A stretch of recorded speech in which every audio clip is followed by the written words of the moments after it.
బాబు రే ఎవరాడా కొంచెం కూర్చోలేక పక్క పనంతా. ధర్మవరంలో గత 2-3 సంవత్సరాల నుంచి కూడా చిన్న చిన్న వ్యాపారస్తులు, బట్టల వ్యాపారస్తులు అంతా కూడా ఇబ్బందులు పడతా అంటే వాడికి అదే విధంగా వాళ్ళు అట్లే కాలం గుప్పుకుంటూ పోతా ఉన్న సందర్భంలో ఇక్కడ కార్పొరేట్ సంస్థలైనటువంటి మాంగళ్య షో వాళ్ళు వచ్చి ఇక్కడ షోరూమ్ పెట్టారు.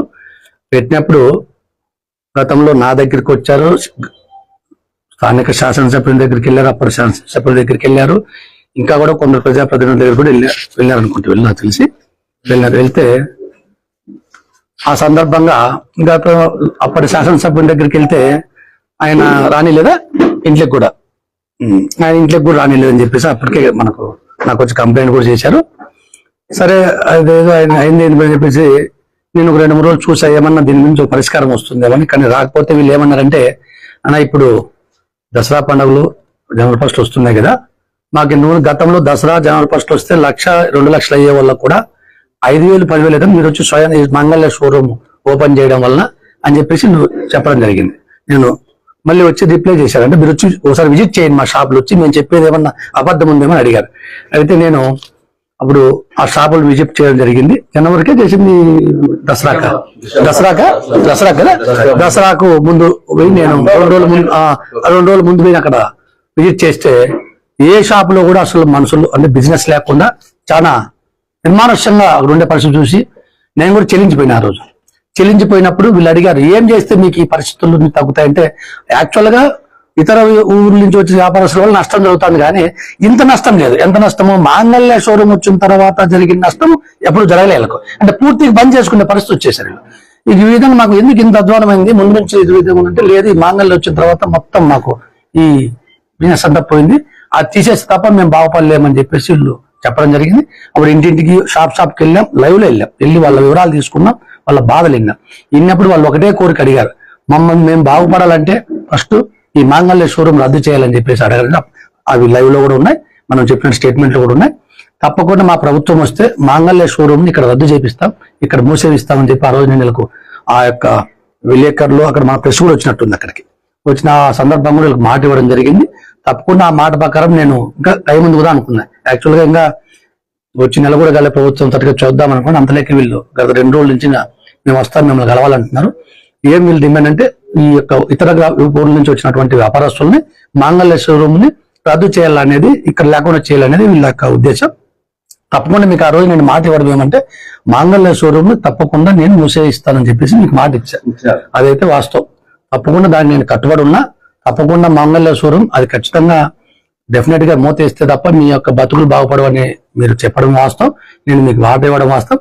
ఖచ్చితంగా నేను మాంగళ్య షోరూమ్ ని మూసివేయించకి ఇప్పుడే చెప్తాను. పత్రికాముఖంగా విలేకరులు ఉన్నారు, వాళ్ళకు ఈ రోజు రేపే పంపిస్తా.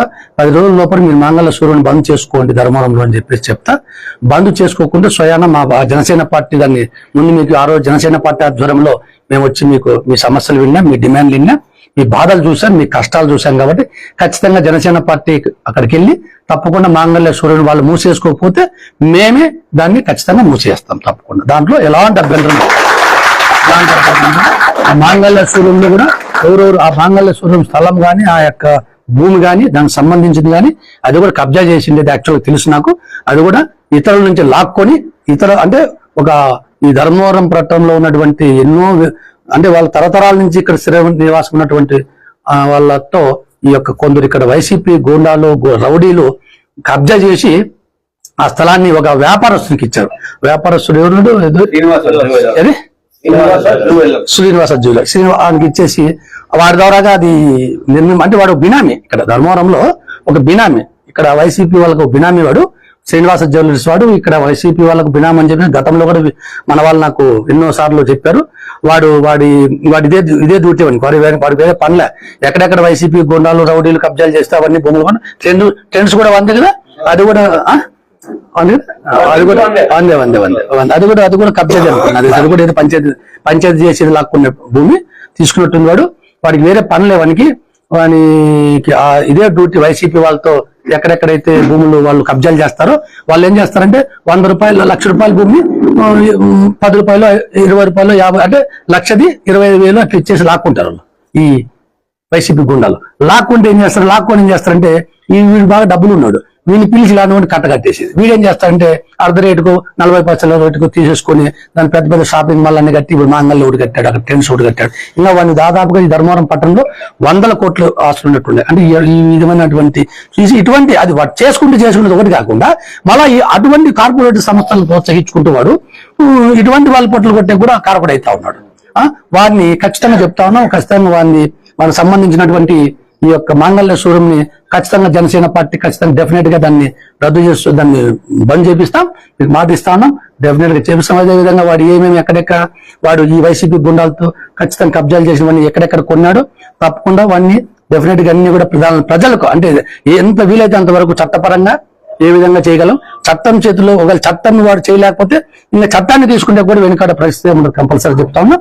ఎందుకంటే ఇటువంటి నీచ నికృష్టం నా కొడుకులు ధర్మవరంలో ఉండడం వల్లనే ఇటువంటి చాలా మంది ఉన్నారు, ఇంకా ఉన్నారు ఇట్లా వల్ల. అంటే వీడు ఒకటే అందరికి తెలిసే విధంగా ఇంత జనం పొట్టబడుతున్నారు. చూడు వాడు చేసిన దుర్మార్గమైన పనికి వాళ్ళు కబ్జా చేస్తే వాళ్ళకు కూడా బాగున్నారు. దాంట్లో మాకున్నటువంటి ఇన్ఫర్మేషన్ వాళ్ళు కూడా బినామీ దాంట్లో వాళ్ళకు కూడా ఈ యొక్క మాంగళ్యంలో వైసీపీ వాళ్ళకు కూడా ఇందులో షేర్ ఉంది. యాక్చువల్ గా ఆ షేర్లు ఎవరెవరు ఉందో అది కూడా అన్ని బయటకు వస్తాయి తప్పకుండా. డెఫినెట్ గా వాడిని చట్టపరంగా ఏ విధంగా అయితే మేము విధంగా వాడి మీద యాక్షన్ తీసుకోవాలో ఆ విధంగా యాక్షన్ తీసుకుంటూ పోతాం.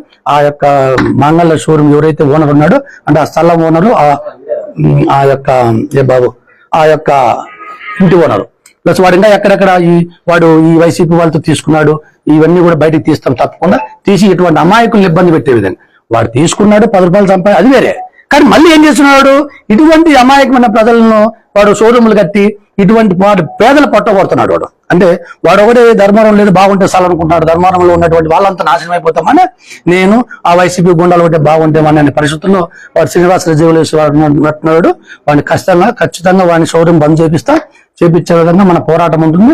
తప్పకుండా మనకు మంచిగా చెప్తాం, బంద్ చేసుకుంటే మనకు మంచిది, బంద్ చేసుకోకుంటే చట్టపరంగా కానీ లేకపోతే ఇంకా ఏ విధంగా అంటే ఏ విధంగా చేస్తే వాడు బంద్ చేసుకుంటాడు ఆ విధంగా వాడి మీద యాక్షన్ తీసుకొని ఖచ్చితంగా మీకు న్యాయం చేస్తామని చెప్పి తెలియజేస్తా ఉన్నా.